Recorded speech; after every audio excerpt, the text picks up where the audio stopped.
নমস্কার, আমি স্বর্ণকমলিকা চক্রবর্তী।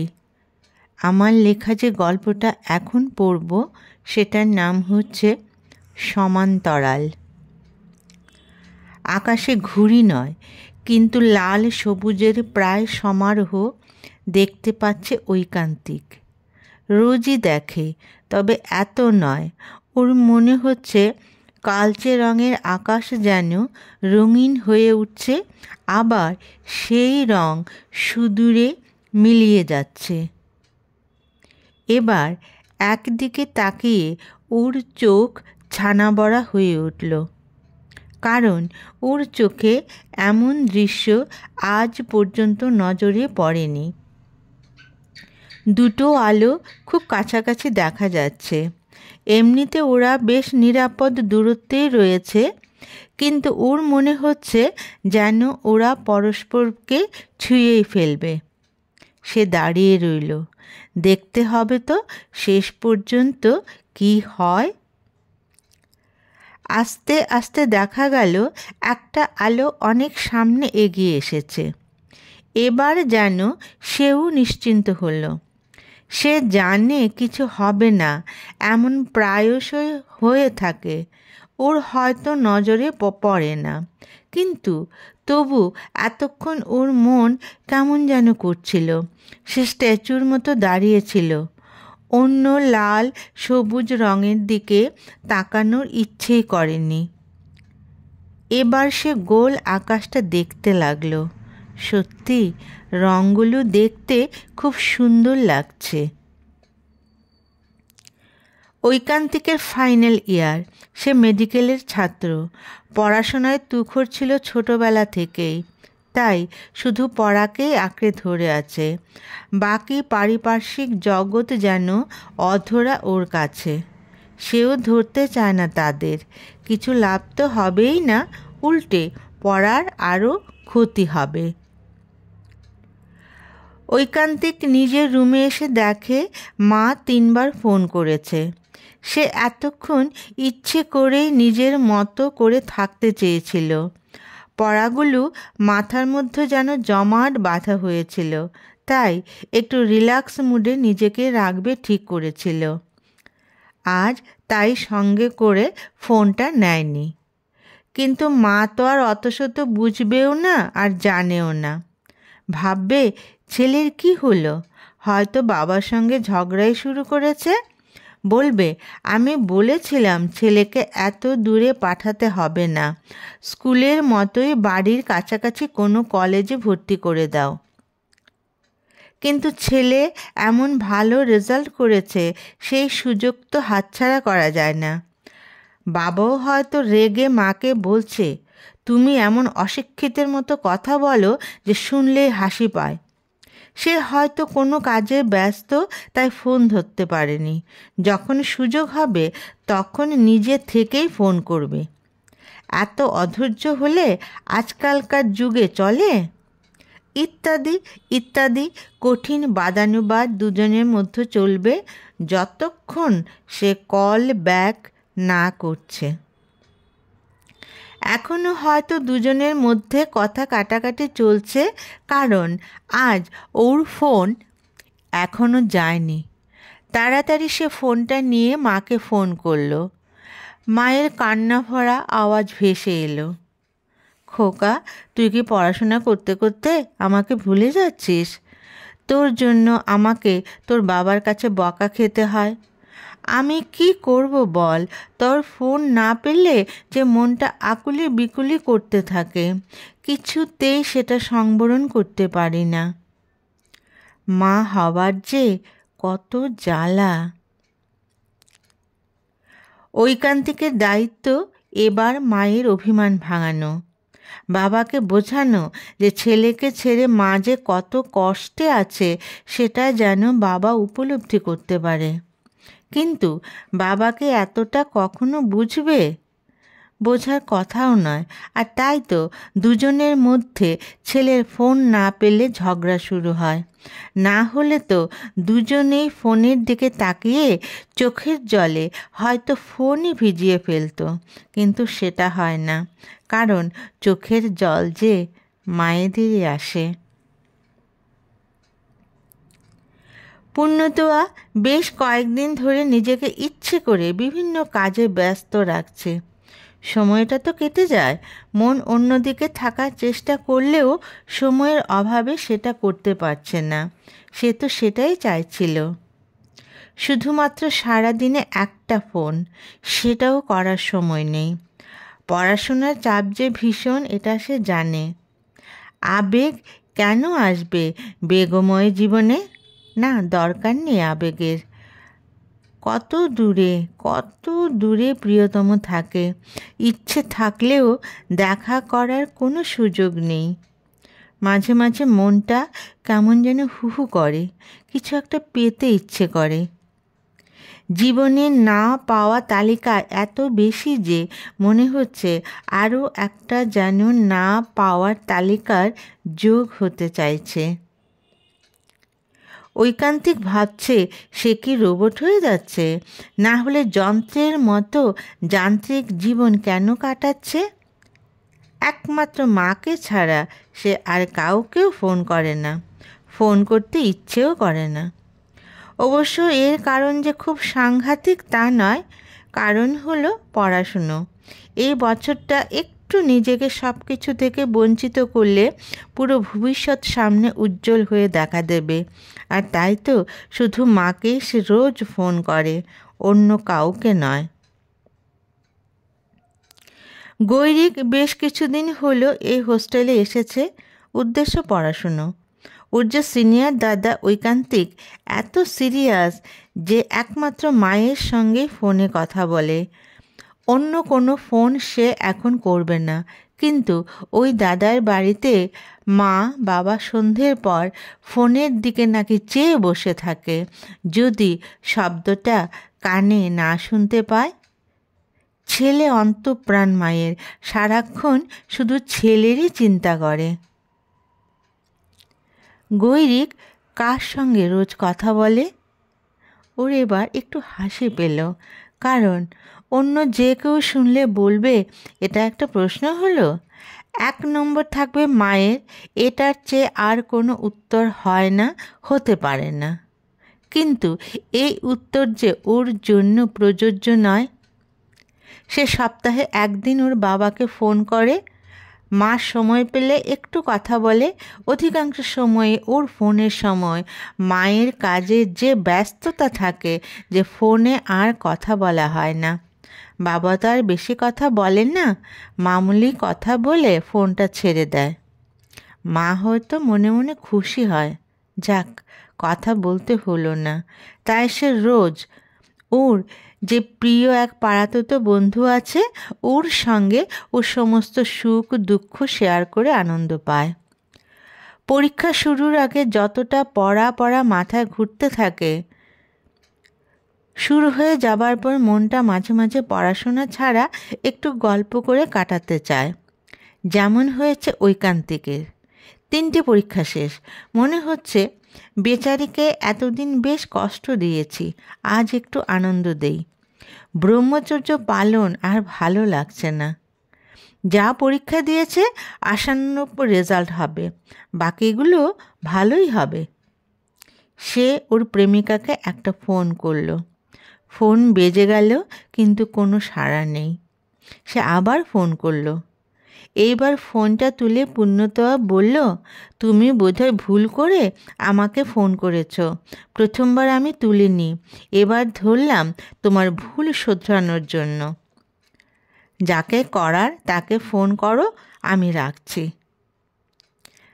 কথার ভাবে ঐকান্তিক বুঝল প্রচণ্ড অভিমানিনী হয়ে আছে প্রেমিকা। হবারই কথা, কারণ পরীক্ষার প্রস্তুতিতে ফোন আলাপ বন্ধ ছিল।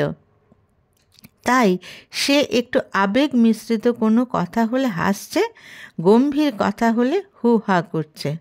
মনে হচ্ছে কতদিন প্রেমিকার সঙ্গে দেখা হচ্ছে না। এবার পরীক্ষা শেষ হলে বাড়ি গেলে প্রথম দিনই প্রেমিকার সঙ্গে দেখা করতে হবে। বেচারি বিরহ ব্যথা কতদিন ধরে সহ্য করছে। অবশ্য আরও অনেক দিন এটা সহ্য করতে হবে।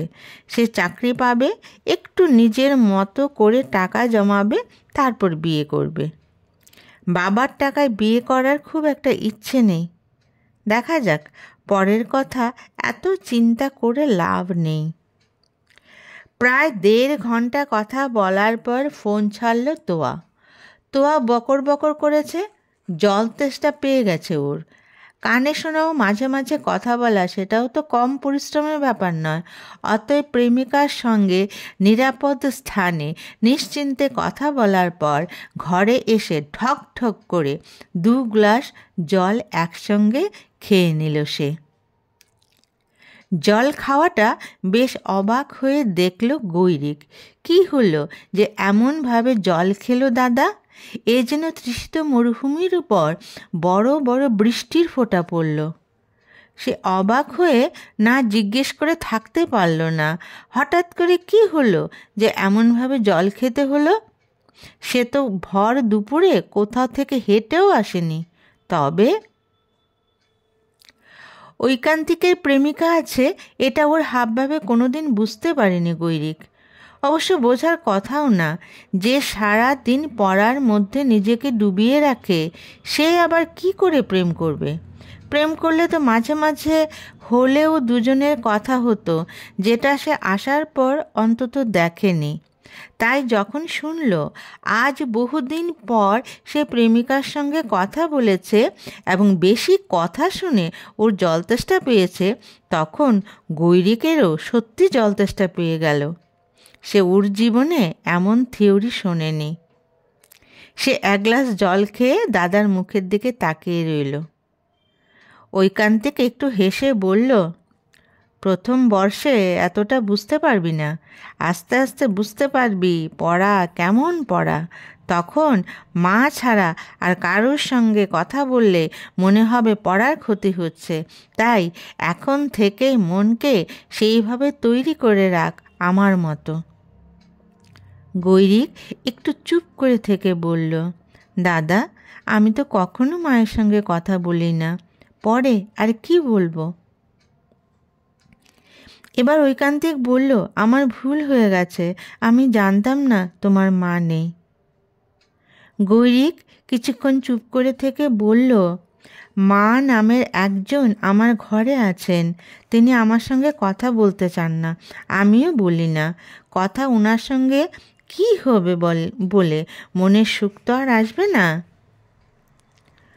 ঐকান্তিক ওর কথা বুঝতে পারছে না।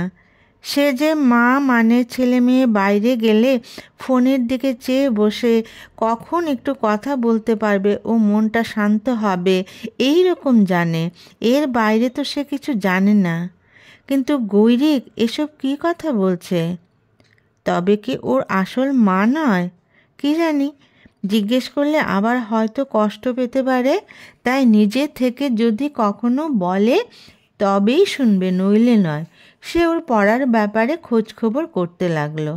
সে এমনিতেও গৈরিককে মাঝে মাঝে পড়ার বিষয় নিয়ে কোনো কিছু না বুঝলে বুঝিয়ে দেয়। ওর কেন জানি ওকে বেশ ভালো লাগতো। আজকের পর থেকে ওর উপর মমতা বেশ বেড়ে গেল মনে হচ্ছে। বেচারি মায়ের স্নেহ থেকে বঞ্চিত, কত কষ্ট জানে ওর মনের মধ্যে জমা হয়ে আছে। পরীক্ষা শেষ। পৃথিবীতে এর চেয়ে সুখকর কোনো জিনিস আছে বলে জানা নেই ঐকান্তিকের। ওর শরীর মন সব আজ হালকা হালকা লাগছে। আর 2 দিন পর সে বাড়ি যাবে। সে মায়ের সঙ্গে বেশ কিছুক্ষণ কথা বলে পূর্ণতোয়াকে ফোন করলো। সে মনে হয় ফোনটার দিকে তাকিয়েই বসেছিল। বাজার সঙ্গে সঙ্গেই, হ্যাঁ, পরীক্ষা শেষ হলো তোমার, আর 2 দিন পর আমাদের দেখা হচ্ছে। ঐকান্তিককে কথা বলার কোনো সুযোগই দিচ্ছে না সে। নিজের যত কথা সব তাড়াতাড়ি না বললে যেন ভুলে যাবে, তাই না থেমে কথা বলেই যাচ্ছে। ঐকান্তিক মনে মনে হাসছে। সত্যি মেয়েরা এত কথা কি করে যে বলে, ওর মা যেমন ফোন করলেই শুরু হয়ে যায় এক নিঃশ্বাসে কথা বলা। এ ব্যাপারে হবু শাশুড়ি বৌমা দুজনেই 100-তে 100। ফোন বন্ধ করে সে ঘরে এলো। মুখে তখনও হাসির রেশ রয়ে গেছে। গৈরিক বলল, দাদা তুমি আজ খুব খুশি, তোমার চেহারায় সেটা ফুটে উঠেছে। সে হেসে বলল, আর কি বলি তোকে, পূর্ণতোয়া আজও আমায় কথা বলতেই দিল না। গৈরিক অবাক হয়ে বলল, পূর্ণতোয়া? ঐকান্তিক বলল, কেন, অবাক হবার কি আছে? আমার প্রেমিকা, যার কথা তোকে সেদিন বলেছিলাম। গৈরিক বলল, তার নাম যে পূর্ণতোয়া সেটা তুমি বলনি। এবার ঐকান্তিকের অবাক হবার পালা। সে কি ওর প্রেমিকাকে চেনে? ওকে জিজ্ঞেস করতে সে খুব দৃঢ়ভাবে উত্তর দিল, পূর্ণতোয়া ওর বোন। গৈরিক একটু চুপ করে থেকে ওর কথাগুলো বলতে শুরু করলো। সত্যি ব্যাপারটা গোলমেলে তো বটেই, না হলে দাদা আসার আগেই তো এই খবর ঐকান্তিকের কাছে পৌঁছে যাবার কথা, কিন্তু সেটা হয়নি। ওরা একসঙ্গে থেকেছে, কিন্তু কথা কতটুকু হয়েছে সেটা হিসেব করলেই বেরিয়ে আসবে। গৈরিক নিজের বাড়িতেও পরাধীনের মতো থেকেছে, কারণ ওর কোনো গুরুত্ব ছিল না। যত দাপটে ছিল পূর্ণতোয়া আর ওর মায়ের, এবং সেটা স্বাভাবিকভাবেই সে মেনে নিয়েছিল।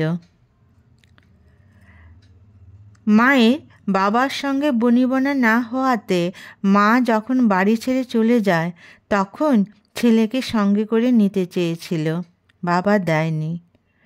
তারপর বাবা পূর্ণতোয়ার মাকে বিয়ে করল। বাড়িটা পুরো তাদের দখলে চলে গেল। তারপর থেকে সে একাকিত্বের জীবনই কাটিয়েছে। ঐকান্তিক বলল, সে ওর মায়ের সঙ্গে যোগাযোগ রাখেনি। গৈরিক বলল, বাবাই রাখতে দেয়নি। প্রথম প্রথম ওর মায়ের জন্য খুব মন খারাপ লাগতো, আস্তে আস্তে সে নিজেকে শুধরে নিয়েছে। বাবা শুধু ওর পড়ার টাকাই দিয়ে গেছে, বাকি সব সে নিজে করেছে। এখন হোস্টেলে সে খুব ভালো আছে, নিজেকে এখন আর বন্দি বলে মনে হয় না। ঐকান্তিক গৌরীকের কথা শুনে বলল, পূর্ণতোয়া কোনো দিন ওর বাড়ির ব্যাপারে কিছু বলেনি। সে নিজের পরিবারের মতোই ওর পরিবার ভেবেছিল। হয়তো সেরকম ছিল না, কিন্তু দাদা হিসেবে তো ওর সঙ্গে আলাপ করিয়ে দিতেই পারত। গৈরিক বলল, হয়তো ওর ভাগ্য খারাপ, তাই ব্যাপারটা সহজ সুন্দর হলো না ওর জীবনে। ঐকান্তিক সেদিন আকাশে অনেক প্লেনকে উঠতে দেখেছিল। হঠাৎ দুটো প্লেন সমান্তরালে চলে এসেছিল। সে দুটো আলোকে এক সমান্তরাল দেখে খুব ভয় পেয়েছিল, কারণ দুটো প্লেন যদি একটা আরেকটার গায়ে লেগে যায় তবে? সে আর ভাবেনি, ভাবতে চায়নি। আজ গৈরিকের কথা শুনে মনে হলো ওরা দুজন এক বাড়িতে সমান্তরাল সরল রেখায় জীবন কাটিয়েছে। কেউ কাউকে কোনো দিন কোনো ব্যাপারে স্পর্শ করতে পারেনি। সমান্তরাল সরলরেখা তো এমনই, কোনো দিন মেলে না, মিলতে পারবে না। ওর মা ওকে আবার ফোন করলো ওর ফ্লাইট কখন পৌঁছবে জানার জন্য। মা বাবা যে ছেলের জন্য বাইরে দাঁড়িয়ে থাকবে, সে মাকে বলে দিল সকাল 11:30টাতে এয়ারপোর্টে আসতে। গৈরিক ওর দিকে তাকালো। কেমন একটা বিষাদময় সেই দৃষ্টি। নমস্কার।